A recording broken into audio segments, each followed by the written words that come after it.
Hello friends, welcome back to Actor Knowledge for Education. Friends, इस video में हम 11th class की English snapshot का सेकंड लेसन है द एड्रेस, इसकी समरी को डिस्कस करने जा रहे हैं। आपसे रिक्वेस्ट है, प्लीज़ वीडियो में लास्ट तक बने रहिए। बहुत ही इम्पोर्टेंट लेसन है ये, the address written by Margam इनको। इस लेसन में जो लेखिका ने एक्सप्लेन किया है, ये द्वितीय विश्व युद्ध के समय की घटना है। उस समय हॉलैंड में आज़ादी की जंग चल रही थी और इस लेसन की जो राइटर है मार्गा मिंको, वो सेना में भर्ती हो गई थी। जो युद्ध था बड़ा लंबा और भीषण था और सफलता दूर दूर तक जैसे दिखाई न देती हो। लोगों को शक था कि कोई भी सैनिक युद्ध से जीवित नहीं बचेगा। राइटर की माँ घर पर ही थी।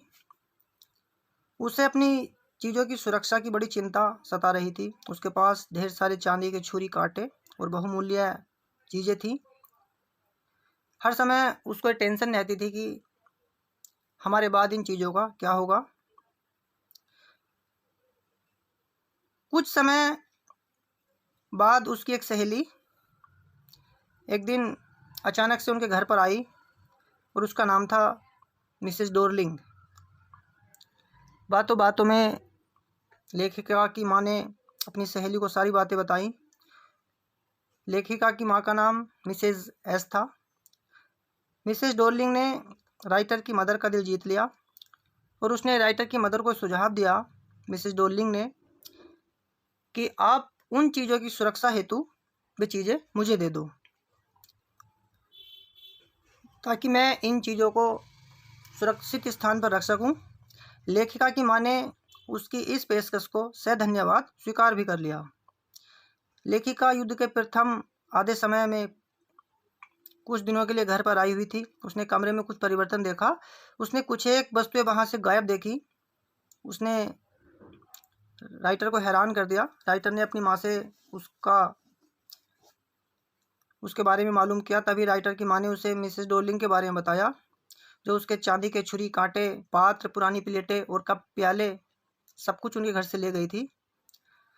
मिसेस डोरलिंग ने वचन दिया था कि वह सभी चीज़ें सुरक्षित रखेगी, पर मिसेस एस ने उससे यह वचन नहीं लिया था कि वह सभी चीज़ों को वापस लेगी। एक दिन प्रातः मिसेस डोरलिंग पुनः उनके घर आई।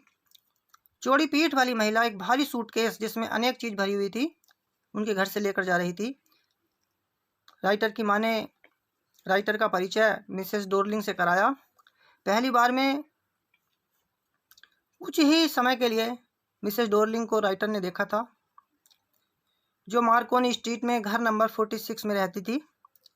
माँ ने बेटी को बोला कि इस पते को याद रखना, और एक अरसे तक लेखिका उस पते को याद रखे रही। आज़ादी की लड़ाई समाप्त हो गई। लेखिका अपने शहर वापस लौट आई। धीरे धीरे सब कुछ सामान्य होने लगा, परंतु अब राइटर की मदर जीवित नहीं थी। लेखिका अकेले ही कमरे में रहती थी। उसमें इतनी जगह भी नहीं थी कि सारी चीज़ें वापस लेकर कमरे में सजा ले। फिर भी उसकी एक बार इच्छा हुई कि एक बार तो उन चीज़ों को देख ले, स्पर्श कर ले। इसलिए वह रेलगाड़ी से मार्कोनी स्ट्रीट गई और वहाँ उसने 46 नंबर घर की घंटी बजाई। एक महिला ने दरवाज़ा थोड़ा सा खोला और खोल कर देखा। उसने उस थोड़े से खुले हुए दरवाजे में आकर उस आगंतुक को अर्थात राइटर को पहचाना। वह मिसेस डोरलिंग ही थी, जिसने इस लड़की के युद्ध से जीवित लौट आने की कोई उम्मीद नहीं थी। उसने लेखिका को पहचानने से इनकार कर दिया। राइटर को एक क्षण ऐसा लगा कि वह कहीं गलत पते पर तो नहीं आ गई, और उसका संदेह तब दूर हुआ जब उसने मिसेस डोरलिंग को अपनी माँ का हरा कार्डिगन पहने हुए देखा। तब उसे लगा कि वह तो सही पते पर आई है। मिसेस डोरलिंग से वह पूछ बैठी कि तुम ने मुझे पहचाना है कि नहीं, तो मिसेस डोरलिंग ने पहचानने से इनकार कर दिया और यह पूछा राइटर से कि तुम युद्ध से जीवित किस प्रकार लौट आई। उसने लेखिका को घर के अंदर नहीं बुलाया। उसने दरवाज़ा बंद कर दिया। लेखिका ने नाम पट्टिका पर पुनः दृष्टि डाली। उस पर लिखा था डोरलिंग नंबर 46। परंतु परेशान होने के बाद राइटर पुनः स्टेशन पर वापस आई और स्मृति में खो गई। उसकी मिसेस डोरलिंग के घर पर पहली मुलाकात तो निष्फल हो गई थी, परंतु उसने हार नहीं मानी। उसने दोबारा आने का निश्चय किया। इस बार मिसेस डोरलिंग की 15 वर्षीय बेटी ने दरवाज़ा खोला। मिसेस डोरलिंग घर पर नहीं थी। राइटर ने बैठकर प्रतीक्षा करने का विचार किया। लड़की के पीछे पीछे वह गलियारे में चल पड़ी। उसने अपना एक मोमबत्ती स्टैंड दर्पण के निकट से देखा। वह बैठक में पहुंच गई। उसे चारों ओर अपनी वह चीज़ें दिखाई दी जिन्हें वह देखना चाहती थी, पर उसे यह देखकर बहुत पीड़ा हुई कि उन चीज़ों को बेतरकीब ढंग से रखा गया था और वे चीज़ें अगली हो रही थी। फर्नीचर भी टूट फूट गया था तथा उसमें सीलन की बदबू आ रही थी। वह एक मेज पर बैठ गई तथा देखा कि मेजपोश उसका अपना ही था। उसके किनारे पर एक जलने का दाग बना हुआ था जिसकी मरम्मत नहीं की गई थी। मिसेस डोरलिंग की बेटी ने बताया कि उसकी माँ आने वाली है तथा उसने उन्हीं के लिए चाय बना रखी है। लड़की ने राइटर को एक चाय का प्याला थमाया। उसने एक डिब्बा खोला तथा कुछ चम्मच निकाले। यह सभी चीज़ें उसकी माँ की संपदा थी।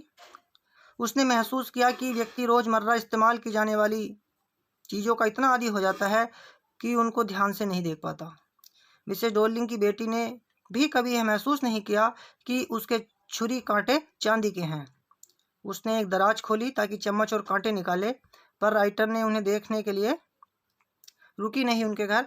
वह मिसेस डोरलिंग से मिलना ही नहीं चाहती थी, इसलिए वह अपनी गाड़ी पकड़ने के लिए चल दी। सड़क पर कुछ दूर चलने के बाद उसने अर्थात राइटर ने पुनः पट्टिका पर दृष्टि डाली तो उसे लगा कि वह सही पते पर थी और सही स्ट्रीट में थी, मार्कोनी स्ट्रीट, हाउस नंबर 46। परंतु अब याद रखने की कोई ज़रूरत ही नहीं थी क्योंकि वहाँ पुनः आने वाली वो नहीं थी। अपनी चीज़ों से उसकी जो रुचि थी वो ख़त्म हो गई थी जिन्हें उसके घर से ले जाया गया था तथा नई जगह पर रख दिया गया था। इसके अलावा उसे अब इन चीज़ों की अपने छोटे से कमरे में ज़रूरत भी नहीं थी। उसकी छोटी सी मेज की दराज में गिनती के छुरे कांटे रखे जा सकते थे। इसलिए उसने निश्चय किया कि वह मिसेस डोरलिंग के घर के पते को भूल जाएगी और अपने जीवन का नए तरीके से आरंभ करेगी। इस तरीके से राइटर ने इस लेसन में द एड्रेस स्टोरी को एक्सप्लेन किया है। फ्रेंड्स, मुझे उम्मीद है कि आपको ये समरी ज़रूर पसंद आई होगी। अगर ये समरी आपको थोड़ी सी भी हेल्पफुल लगी हो तो प्लीज़ इसे लाइक कीजिए, शेयर कीजिए तथा हमारे channel extra knowledge for education को सब्सक्राइब करके बेल आइकन को प्रेस कर दीजिए ताकि हमारी आगे आने वाली सभी वीडियो का नोटिफिकेशन आप तक पहुंच सके। और हमारी जो पहली वीडियो हैं कृपया उनको देखना ना भूलिए। Thank you very much. Thanks for watching this video. Thank you very much all of you. जय हिंद, जय भारत, वंदे मातरम।